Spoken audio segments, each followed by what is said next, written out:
فلو قد ذقت من حلواه طعما لا آثرت التعلم واجتهدت ولم يشغلك عنه هوى مطاع ولا دنيا بزخرفها فتنتا.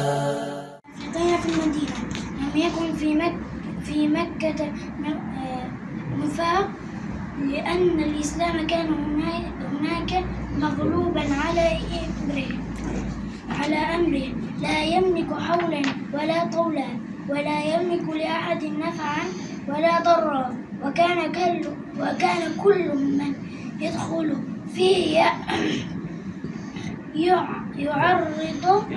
يعرض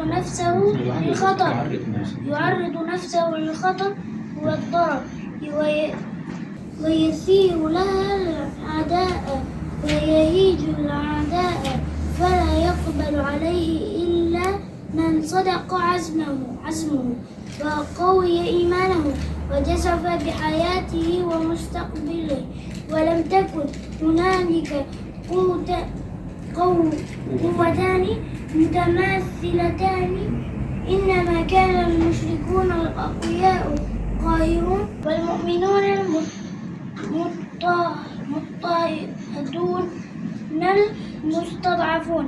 وقد صوره القرآن بقوله بليغ: واذكروا إذ أنتم قليل مستضعفون في